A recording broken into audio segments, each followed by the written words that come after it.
Bismillahirrahmanirrahim. Assalamualaikum warahmatullahi wabarakatuh. Alhamdulillahirabbil alamin. Segala puji bagi Allah Rabb semesta alam dengan segala nikmat dan karunia-Nya. Salawat dan salam terhadiahkan pada Rasulullah junjungan kita dan Muhammad sallallahu alaihi wasallam. Semoga syafaatnya senantiasa tercurah kepada kita semua. Amin. Alhamdulillah ya, pada pagi hari ini kita ditemani oleh Ustaz kita, Ustaz Bagus Hafizullah Ta'ala. Syukur Ustaz atas kehadirannya Ustaz dan meluangkan waktunya Ustaz dan sedikit mengganggu kegiatan Ustaz pagi hari. Ustaz, seperti yang kita sampaikan bahwasanya tema kita hari ini adalah tentang manhaj salaf Ustaz ya, menuju manhaj salaf Ustaz. Ya mungkin semua orang juga banyak mengatakan dirinya salafus saleh. Salafus saleh itu termasuk dia kan bermanhaj salaf Ustaz. Tapi sebelum dari itu Ustaz, ana agak apa nih Ustaz dengan nama Ustaz ya kan? Ada ST-nya kan gitu kan. Sebenarnya basic Ustaz itu apa gitu? Dari sarjana teknik kok bisa ke jalur dakwah itu dari mana gitu Ustaz? Itu kan jadi pertanyaan jadi Ustaz. Mungkin sebagian orang bertanya juga Ustaz, kok ST bisa jadi pendakwah gitu ya kan? Bisa sedikit jelaskan Ustaz? Ya, bismillah, alhamdulillah, wassalatu wassalamu ala rasulillah wa ba'd. Kalau saya pribadi, saya ini basicnya teknik mesin. Teknik mesin. Oh, mesin di UMM Malang, Universitas Muhammadiyah Malang. Angkatan 99, lulus 2003. Dulu saya belajar agama di sana dari beberapa asatidzah di sana di Malang ya, Ustaz Agus Hasan Basori, juga Ustaz Abdul Hadromi dan para asatidzah yang lain. Lalu setelah itu kerja di Jakarta sampai 2008. Di situ saya belajar sama Ustaz Hakim, Ustaz Yazid, Ustaz Muhtaram, ya Ustaz yang lain, dan juga kalau ada daurah syekh kita hadir di Istiqlal dan yang lainnya. Lalu di Medan, alhamdulillah ketika tugas di Medan 2008 secara singkat aja ya, ketemu sama Ustaz Abdul Fattah. Lalu saya mendekati beliau, mulai dari pindah dari Helvet ke Marelan karena untuk mendekati beliau, lalu mulazamah begitu, hingga akhirnya 2013 saya dapat modal bahasa Arab, lalu mencoba ngetes kemampuan bahasa Arab saya di JobsDB kalau nggak salah atau mana itu, lulus alhamdulillah. Lalu memberanikan diri mendaftar di Ta'lim Anbu di Jamiah Imam Ibn Saud di Riyadh, dan tesnya di Libya Jakarta. Alhamdulillah lulus 2019. Ya, setelah itu baru sama Ustaz Fattah mulai diberi tugas-tugas untuk ngisi kajian sampai sekarang. Alhamdulillah. Berarti antum sebelum sebagai seorang dai ataupun dakwah Ustaz, antum bekerja atau kayak mana Ustaz? Atau usaha gitu? Dulu saya kerja di perusahaan namanya Zub Industry. Dulu pernah juga di Hamada Boiler, pernah juga bertugas sampai ke Hangzhou, Cina dulu pernah. Pernah juga. Lalu sempat mau dikirim ke Vietnam, tapi saya resign. Balik lagi ke Zub Industry. Sampai terakhir 2013 lah, saya resmi resign dari perusahaan dan mulai sendiri, mandiri. Mandiri ini ya saya ada jualan baju, sama antum bersama ya. Ada juga jualan yang lain. Tapi juga sampai sekarang masih ada terima project-project instalasi boiler.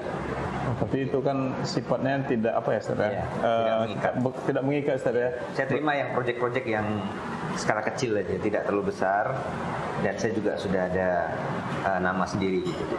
Berarti antum meninggalkan yang memang kita bilang salary yang cukup besar tuh untuk berdakwah gitu Ustaz. Ya begitulah. Lumayan. Oh Masya Allah Ustaz, barakallahu fiik Ustaz. Mudah-mudahan Allah diberkahi Ustaz ya. Amin. Tapi Ustaz, seperti tema kita manhaj salaf Ustaz ya, menuju manhaj salaf seperti Ustaz sampaikan tadi, sebelum Ustaz menjadi seorang dai, antum kan mungkin seorang yang memang memiliki latar belakangnya teknik Ustaz ya. Bisa sampai seperti itu. Awalnya dari mana gitu Ustaz? Antum bisa tertarik ke dunia dakwah ini kan gitu Ustaz. Meninggalkan memang salary yang cukup besar yang menggiurkan mungkin banyak orang yang ingin di posisi antum pada saat itu Ustaz. Iya. Ya alhamdulillah dulu waktu di kampus pun banyak ya. Dan itu ya mendatangi kita. Alhamdulillah Allah tunjukkan kepada manhaj salaf ini yang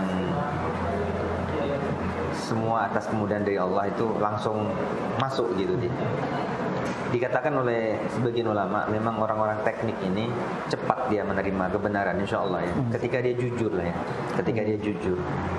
Karena kalau antum tahu ada seorang ilmuwan yang penemu bejana bertekanan, namanya Pascal, W. Pascal. Beliau mengatakan, walaupun beliau ini orang yang kafir mungkin ya, qadarullah, tapi perkataannya ini sangat mengena di hati saya. Yaitu dia mengatakan, there is only two kinds of make sense people. The first is who spend his life to find his God. The second is who spend his life to obey his God. Jadi ada dua orang yang masuk akal. Hanya dua orang saja yang masuk akal. Maksudnya yang lain itu nggak masuk akal orang itu. Kata dia ini. Yang pertama adalah orang yang menghabiskan umurnya untuk mencari Tuhannya. Berarti di sini apa? Dia beriman adanya Tuhan. Alam semesta ini nggak mungkin terjadi begitu saja. Dia bukan orang ateis. Yang kedua kata dia, jenis orang kedua adalah orang yang menghabiskan umurnya untuk mentaati Tuhannya. Yaitu setelah dia menemukan Tuhannya. Nah, harusnya kita orang Islam ini, ketika kita sudah yakin dengan Allah, yakin dengan Rasulullah, beriman dengan rukun iman yang lengkap, maka sebagai orang yang masuk akal itu, menurut dia ini, harusnya kita menghabiskan umur kita untuk mentaati Tuhan kita. Itu dia. Berarti apa yang dikatakan oleh Rasulullah, Ustaz, anak berpegang sama Rasulullah, berkata Rasulullah, "Mayyuridillahu bi khairu fiddin." Kan Ustaz? Nah, barang siapa ya Allah kehendaki kebaikan, maka Allah pahamkan dalam urusan agama. Ustaz, mengenai manhaj salaf, Ustaz, sebenarnya arti manhaj salaf ini apa gitu, Ustaz? Apakah seorang muslim itu wajib memahami manhaj salaf itu, Ustaz, atau dia mengikuti seperti itu, Ustaz? Baik. Salaf ya, itu dikatakan oleh Ibnul Faris di dalam Mu'jam beliau, dan juga Al-Asfahani, yang dua orang ini adalah ahli bahasa. Dari huruf sin, lam dan fa, itu adalah asal kata yang artinya itu terdahulu, taqaddum, dan yang as-sabaq, yaitu yang terdahulu, begitu dia. Itu secara bahasa. Adapun secara istilah, itu adalah orang-orang yang terdahulu ya, atau secara syar'i ya, dari para sahabat, atau dikatakan oleh para ulama 3 generasi yang awal, yang mana ini berasal dari sabda Nabi SAW, khairukum qarni summa alladhina yalunahum summa alladhina yalunahum. Sebaik-baik kalian adalah kurunku, yaitu masaku, yaitu beliau dan para sahabat. Lalu setelah itu para tabi'in, lalu setelah itu adalah tabi'ut tabi'in. Seperti itu. Itulah definisi salaf secara bahasa dan secara terminologi sekaligus secara syar'i. Seperti itu dia. Lalu kalau dikatakan apakah kita wajib mengikuti mereka, maka coba kita simak bagaimana perkataan Syekhul Islam Ibnu Taimiyah rahimahullahu taala. Beliau mengatakan la aiba, tidak ada aib man adhara madhhabas salaf, bagi orang yang mendohirkan dirinya itu mengikuti madhab salaf. Ya, seperti itu. Wa'tazza ilaih, dan berbangga dengannya, merasa mulia dengan madhab salaf. Bal wajib al-qabulu ilaih, bahkan wajib untuk menerimanya. Bil ittifaq, dengan ittifaq para ulama, kita tuh wajib menerima madhab salaf ini atau manhaj salaf ini. Wal madhabus salaf la yakunu illa haqqan, dan madhab salaf itu enggak ada kecuali kebenaran. Insyaallah. Jadi apa asal perkataan dari Syekhul Islam Ibnu Taimiyah ini? Yaitu adalah dalil-dalil dari Quran dan Sunnah. Banyak sekali. Kalau kita hitung mungkin di Quran itu dalilnya bisa, mungkin secara jelas itu bisa hampir 4 atau 5 ya. Lalu secara eksplisit bahkan mungkin hampir isi Quran itu menuju ke situ ya.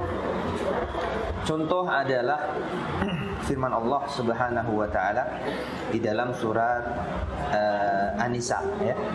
Allah mengatakan wa may yuti'illaha war rasula, dan barang siapa yang mengikuti mentaati Allah dan Rasul, ya, ulaika ma'al ladzina an'ama Allahu alaihim minan nabiyyina wasiddiqina wasyuhada'i wassalihin ulaika rafiqa. Barang siapa yang mentaati Allah dan Rasulnya, ya, mereka itulah yang diberikan kenikmatan atasnya. An'ama alaihim minan nabiyyin, dari para nabi. Nabi ini semuanya dari Adam sampai Muhammad SAW itu ada penghulunya, ada sayyidnya, yaitu Rasulullah SAW. Lalu siddiqin, derajat di bawah para nabi, ya. Para siddiqin adalah orang-orang yang derajatnya di bawah para nabi. Penghulunya siapa? Abu Bakar Siddiq. Wasyuhada, dan para syuhada, semuanya dari dulu hingga hari kiamat nanti. Penghulunya siapa? Umar radhiyallahu anhu, dan juga Utsman radhiyallahu anhu. Dalilnya adalah ketika dua sahabat ini bersama Rasul sallallahu alaihi wasallam di Gunung Uhud. Ya, Gunung Uhud pernah bergetar, lalu Nabi mengatakan, "Wahai Uhud, diamlah. Sungguhnya di sini bersamamu ada dua orang syahid dan seorang nabi." Beliau bersama waktu itu Umar dan Utsman. Lalu wassalihin, dan orang-orang saleh adalah orang-orang yang mengikuti mereka, Ali radhiyallahu an, dan para tabi'in dan tabi'ut tabi'in, dan kita-kita yang memang mengikuti jalan mereka. Nah, 3 jenis atau 4 jenis orang ini, para nabi, para siddiqin, para salihin, ya, para syuhada, ini adalah para salafus saleh. Yang mana inilah yang kita mintakan kepada Allah Subhanahu wa taala di dalam 17 kali minimal ketika kita sholat. Di mana itu? Ketika kita kepada Allah meminta, ya, ihdinas siratal mustaqim, siratal ladzina an'amta alaihim. Itu, ya Allah, tunjukkan jalan yang lurus. Jalan siapa? Jalan orang-orang yang Engkau beri nikmat. An'amta alaihim. Tadi ayatnya bunyi apa? Ulaika ladzina an'amallahu alaihim. Merekalah orang-orang yang an'amallahu alaihim, yang diberi nikmat atas Allah atas mereka. Diberi nikmat Allah atas mereka. Itu para nabi, syuhada, ya, lalu siddiqin, sholihin. Itu dia. Jadi makanya an'amta alaihim, para ulama itu mentafsirkan ini adalah jalan para sahabat. Lalu menafsirkan ini adalah jalan Quran dan Sunnah. Lalu menafsirkan juga ini jalannya Umar dan Abu Bakar. Semuanya betul. Itu jalan para salaf. Intinya seperti itu. Jalan para salaf. Ya Ustaz, mengenai itu kan manhaj yang kita bilang, kan banyak yang orang berpahaman Abu Hasan Al-Asy'ari mengatakan Asy'ariyah, katanya. Imam mazhab Syafi'i, Imam Syafi'i, yeah, atau Maliki. Bolehkah kita yang saat ini memang seperti kita sampaikan yang bermanhaj salaf itu mengakui diri kita seorang salafi gitu? Apakah boleh seperti itu? Baik. Jadi ketika seseorang itu menisbatkan dirinya kepada manhaj salaf, ya kan, dan juga madhab para salaf, maka wajib bagi dia itu mengikuti para sahabat, itu fikhihnya dan juga akidahnya. Tidak boleh dipisah. Ya, tidak boleh dipisah. Bagaimana mau memisahkan fikihnya ngikutin Imam Syafi'i, tapi akidahnya mengikuti Al-Imam Abu Hasan Al-Asy'ari, seperti itu?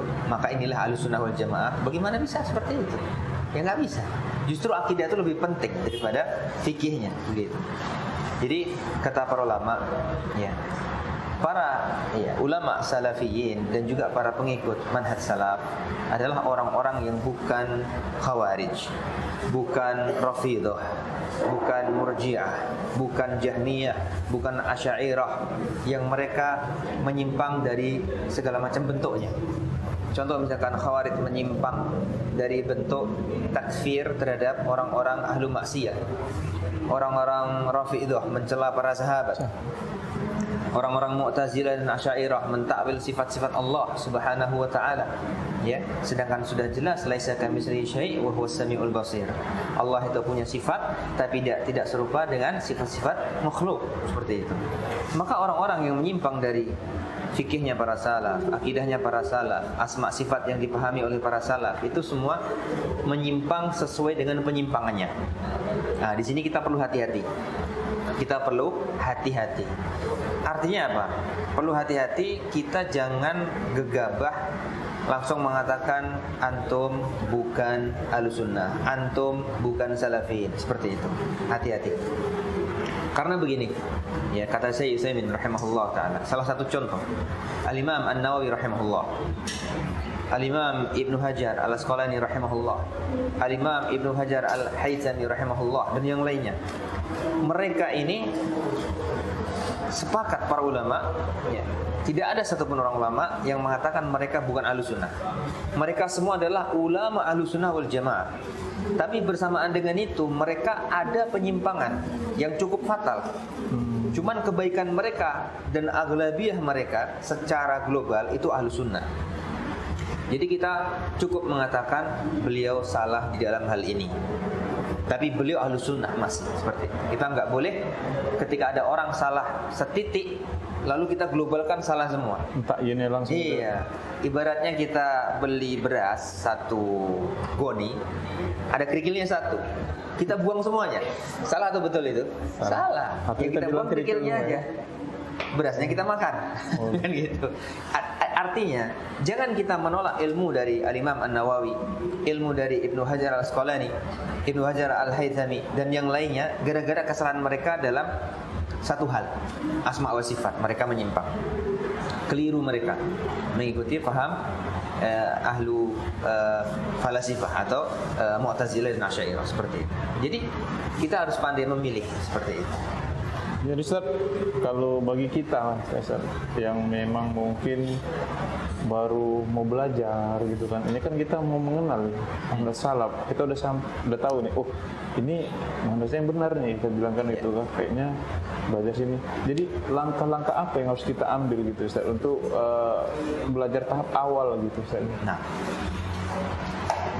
langkah yang pertama dan yang paling penting di dalam proses belajar semuanya itu nggak ada kecuali kejujuran. Kejujuran kita mencari kebenaran.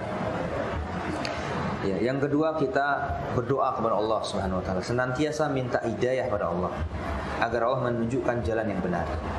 Karena jangankan kita orang awam atau tholabul ilm, para ulama sendiri bisa tersesat. Apalagi kita. Ya kan? Seperti itu. Banyak. Jadi modal kejujuran, mencari kebenaran dan senantiasa berdoa dan keikhlasan untuk Allah Subhanahu wa taala itu yang nomor satu. Yang kedua, jangan gegabah kita mencari guru. Ya, jangan gegabah kita mencari guru. Hendaknya ketika kita sudah mempunyai seorang guru yang thiqah, maka ketika kita mencari guru yang lain, maka terus berdiskusi. Ini si fulan bagaimana ya Syekh? Si fulan bagaimana ya Ustaz? Seperti itu. Ya, seperti itu.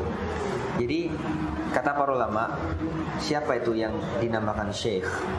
Maka para ulama mengatakan asy-syaikhu man syayyakhahu syekh. Seorang syekh itu yang disyekhkan oleh syekh. Seorang guru itu yang dianggap guru oleh guru. Itu namanya tazkiyah. Ada tazkiyah seperti itu. Bukanlah ustadz itu yang diustadkan oleh orang-orang awam. Diustadkan oleh YouTube, ya kan? Diustadkan oleh Facebook atau Google dan yang lainnya. Tidak. Ya.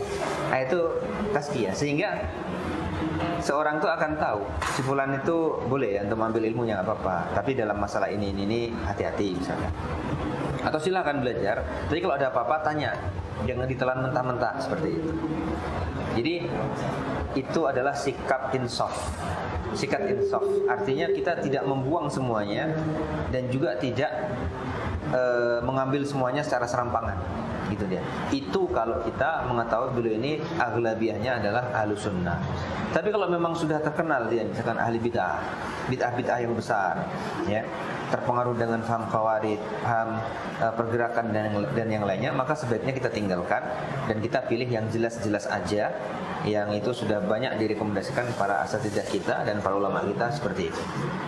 Berarti artinya lebih amannya kita tadi Ustaz ya, berhati-hatilah tadi Ustaz ya. Karena kan gini Ustaz, ya mungkin ya kalau yang kita lihat kayak kalangan artis atau dia di sekitaran kita yang kita dengar hari ini dengan manhaj salaf, besok berubah, itu apa tergantung niatnya tadi Ustaz, atau memang kita harus seperti jangan pernah merasa aman dengan keimanan kita saat ini gitu Ustaz.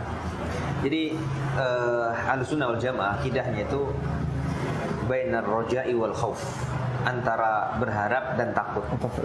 Jadi jangan terlalu kita bangga sehingga kita tidak ada ketakutan, atau jangan terlalu takut sehingga kita tidak ada harapan. Itu menjadi khawarij. Kalau kita terlalu banyak rojaknya tanpa khauf, jadi murji'ah, seperti itu. Yang kedua, seperti yang saya bilang tadi, kita harus jujur mencari kebenaran. Yang kedua, kita ikhlas dan banyak berdoa kepada Allah Subhanahu wa ta'ala. Karena tanpa pertolongan Allah, demi Allah, ya, kita nggak akan bisa mendapatkan hidayah. Ya. Para ulama selalu mengatakan alhamdulillahilladzi hadana li hada wa ma kunna linahtadiya laula an hadanallah. Segala puji bagi Allah. Ini adalah perkataan orang-orang yang masuk surga. Segala puji bagi Allah yang telah menunjuki kami kepada jalan. Kalaulah Allah tidak menunjukkan jalan pada kami, kami tidak akan dapatkan jalan untuk masuk surga ini. Ini perkataan orang-orang muslim mukmin yang masuk surga nanti. Maka kita juga mengatakannya sekarang, ketika kita sudah mengetahui sunnah, mengetahui bid'ah, mengetahui tauhid, mengetahui syirik, maka kita juga mengatakan itu.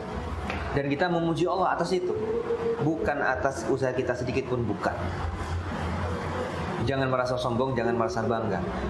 Bisa jadi orang-orang yang di jalan itu yang sekarang mungkin jadi preman, bisa jadi karena keikhlasan dia, karena taubatnya dia, mungkin nanti bisa lebih baik daripada kita nggak tahu. Jangan pernah merasa sombong, ya. Dan kita terus merendah diri di depan Allah, meminta kepada Allah, terus merengek kepada Allah tiap hari. Insya Allah kalau kita tiap hari berdoa dan bersungguh-sungguh, Allah tidak akan menyia-nyiakan usaha orang-orang muslim dan mukmin yang bersungguh-sungguh dan bertakwa. Seperti itu. Insya Allah.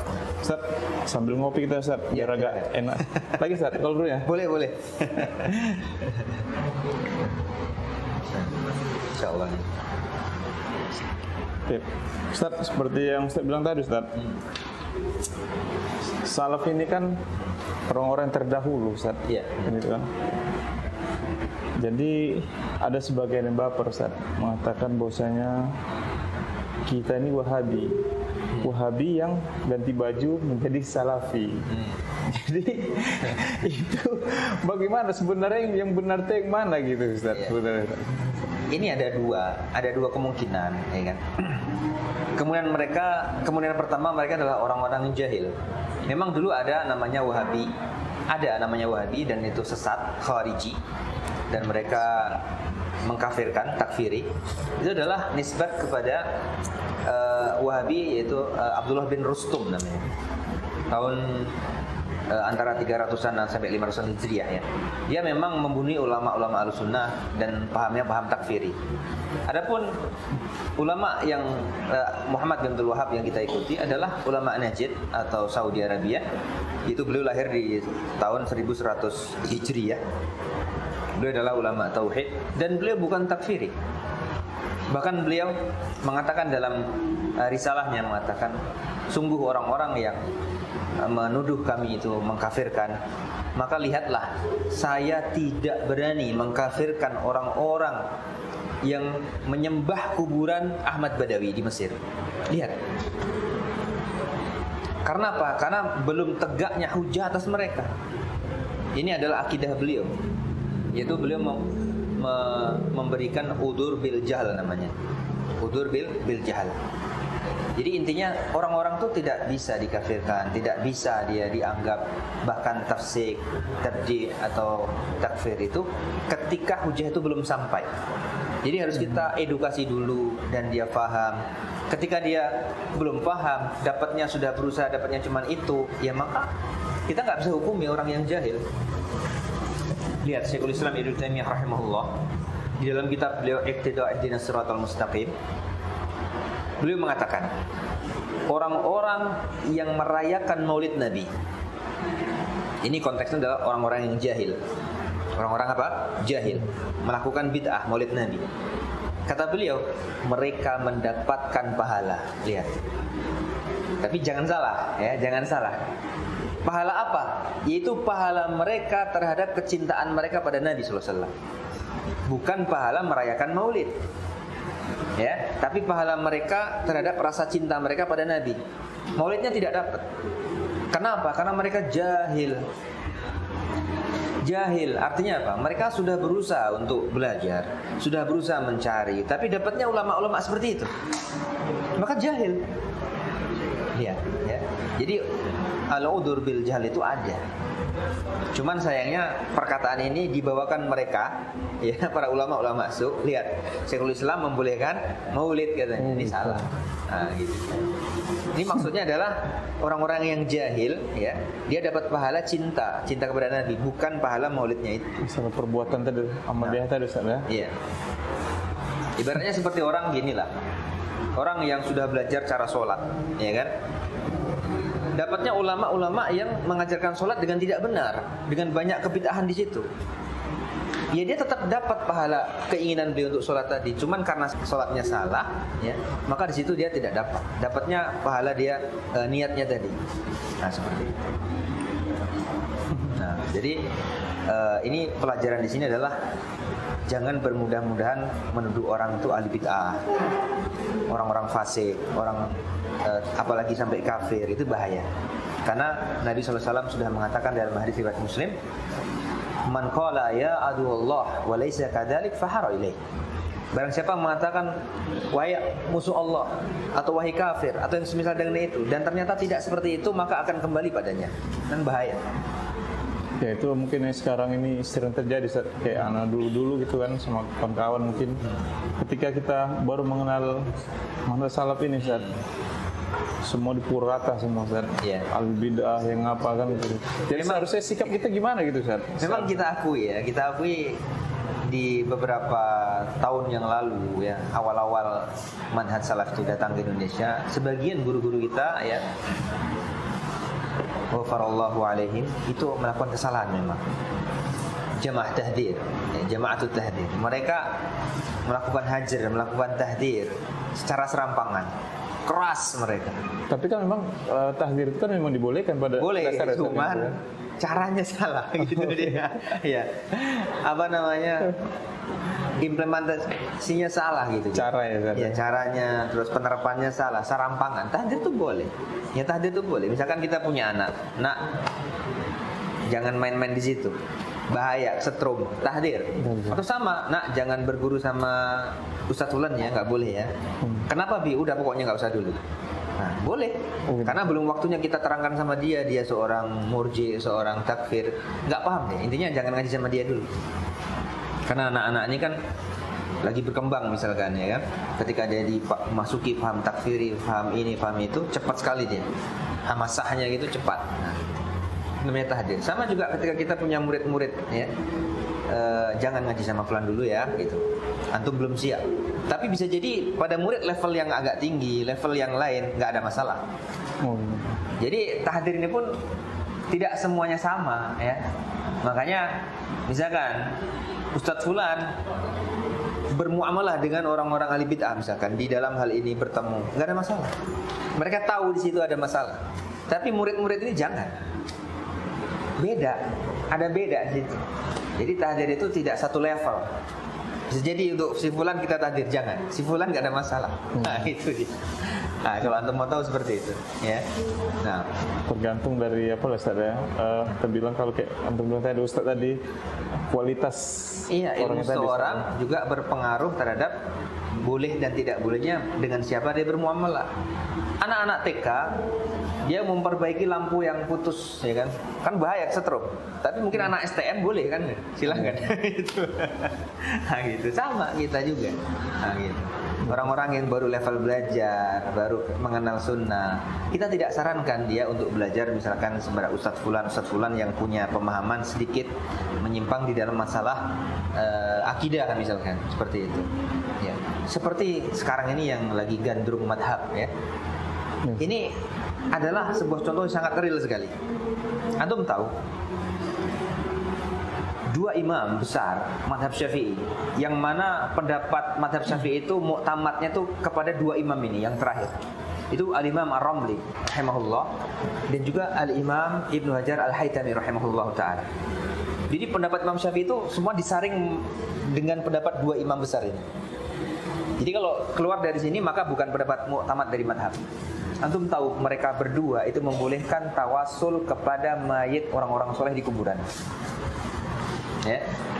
Yang mana sekarang sebagian saudara-saudara kita yang dulu belajar salafiyin, bersunnah, dan dia serampangan dalam mengambil ilmu, terjatuh di situ. Ilmu tauhid yang dipelajari sekian tahun hangus. Tapi kalau para ulama, para asatidah yang besar, yang memang punya dasar, belajar sama mereka, membaca kitab mereka aman. Mereka tahu nih yang salah, ini yang benar. Paham maksudnya kan? Nah, itu dia, itu contoh besar. Gantung basic ya Ustaz ya? Iya, apalagi baca-baca sendiri, belajarnya dari YouTube, baca kitab mereka langsung, akhirnya apa? Terjatuh dalam kesyirikan. Naudzubillah. Tapi kita tidak menghukumi mereka musyrik, tidak menghukumi orang-orang itu sebagai ahli bid'ah, dan tidak. Karena mereka jahil, mereka jahil. Cuman hukumnya nanti di sisi Allah kita serahkan sama Allah. Apakah mereka i'rad atau tidak? I'rad itu orang yang berpaling. Mereka sudah disuruh belajar, nggak mau belajar, ngeyel misalkan. Tapi kita berhusnudzon, mereka diampuni Allah, mereka jahil, dan semoga Allah mengampuni mereka. Seperti itu. Ini contoh yang sangat nyata sekali yang terjadi sekarang. Ya. Jadi pentingnya memilih guru. Ya. Al-ilmu huwad din. Ilmu itu adalah agama. Fangdur mimma ya'khudhu dinah. Maka lihatlah dari mana mereka mengambil agama itu. Jangan sembarangan. Itu dia. Ya. Berarti itu berpengaruh juga kan kawan-kawan duduk juga lah Ustaz ya? Ya jelas, ya jelas. Antum duduk ngopi sama siapa gitu kan, pengaruh itu. Lama gitu Iya. Ustaz ya? Dalam mau Yajin, mau sebulan kan berbeda misalnya apa Ustaz? Nah. Kalau Usman Yazin insya Allah aman. Jejak gue sebenarnya. Jadi emang intinya Ustaz, kita apa Ustaz ya, memang memperbanyak doa kita supaya Allah selalu menjaga akidah kita Ustaz ya. Itu yang paling penting. Lurus, sebuah kenikmatan yang yang besar tuh Ustaz ya. Syekh bin Baz pernah mengatakan ketika ditanya, ya Syekh Fulan, mungkin maksudnya adalah Syekh Abdul Al-Qasimi yang terakhir beliau menjadi ateis dan mati dalam secara kafir ya kan. Kenapa kok bisa si Fulan ini mati dalam keadaan ateis kafir? Kata Syekh bin Baz, bisa jadi dia ini tidak bersyukur pada Allah dan jarang berdoa pada Allah minta hidayah. Ini penting. Maka perbanyaklah kata beliau dalam sujud kalian untuk minta hidayah kepada Allah. Allahumma inna nas'alukal huda wat-tuqa wal-afafa wal-ghina. Atau doa Allah ya muqallibal qulub sabit qalbi ala dinik, dan seterusnya. Itu doa-doa yang sering dipanjatkan oleh Nabi kita Muhammad SAW. Sampai Aisyah itu bingung, kenapa engkau minta hidayah terus gitu. Padahal engkau seorang nabi, seorang rasul yang akan diampuni dan dijamin. Ini nabi apalagi kita.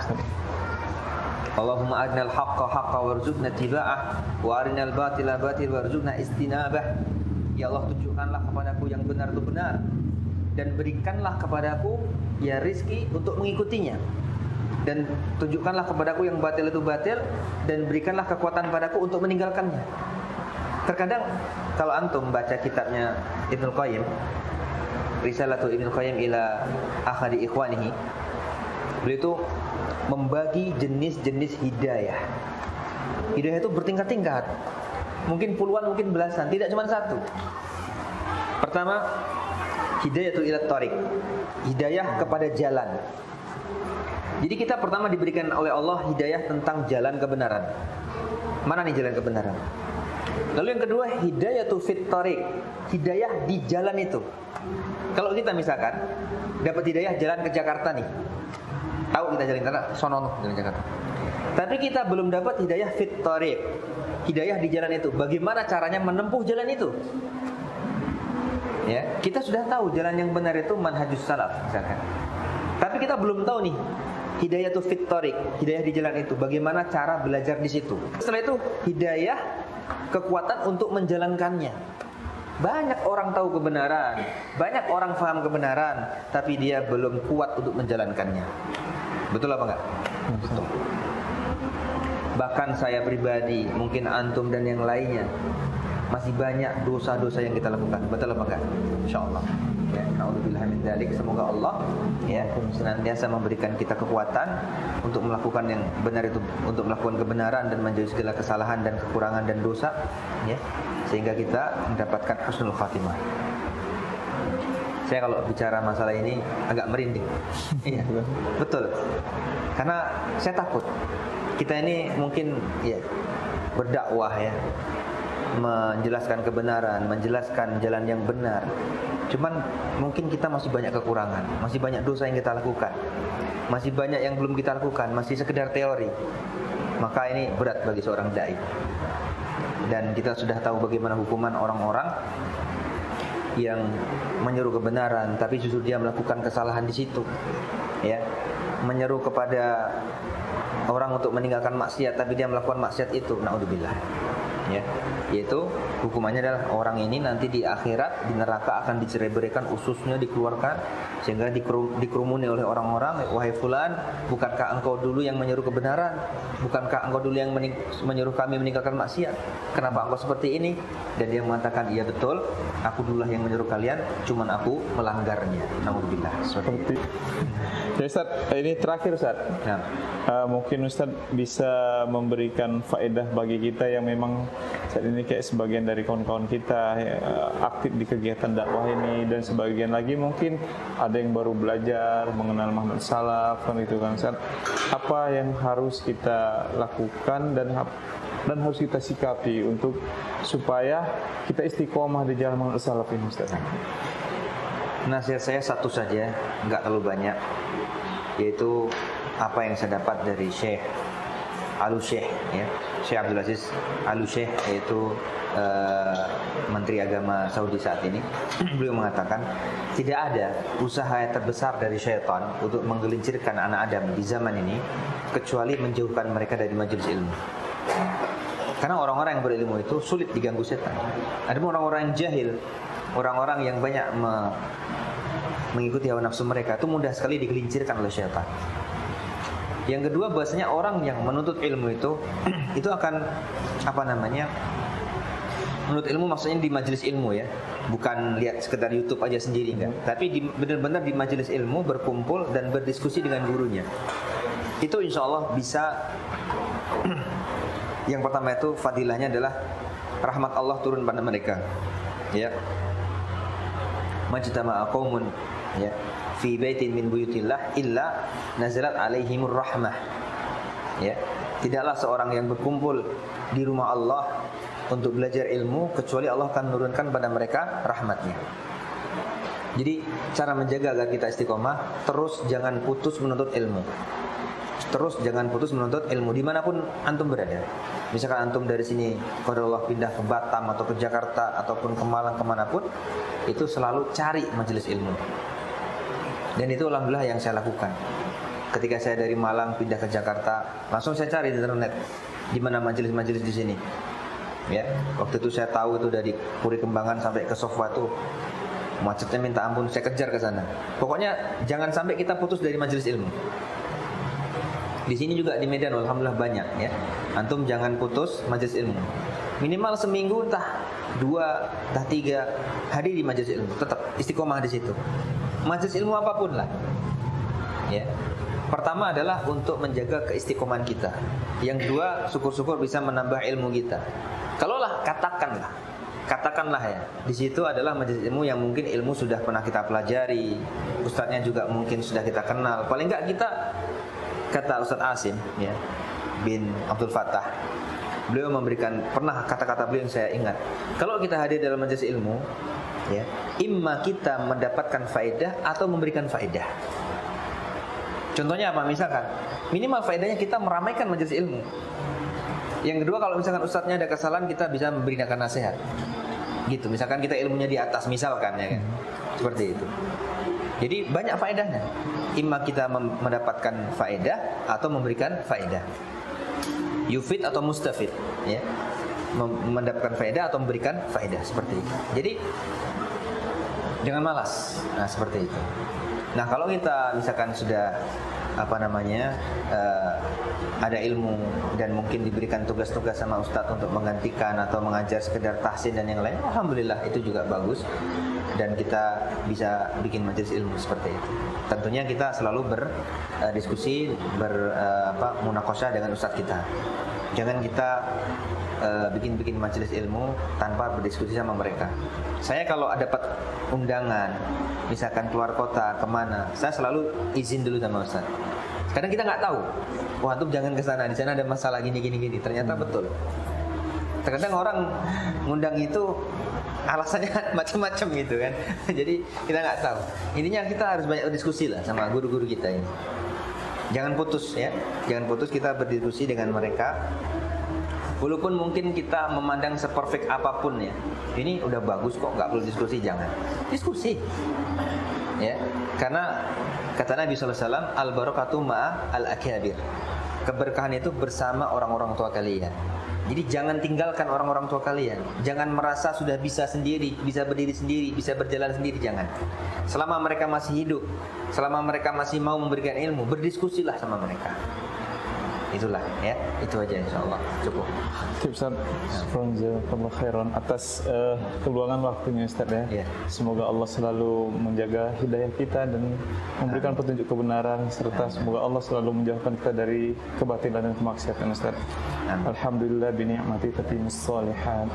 Subhanakallahumma wa bihamdika asyhadu an la ilaha illa anta astaghfiruka wa atubu ilaik. Assalamualaikum warahmatullahi wabarakatuh. Waalaikumsalam.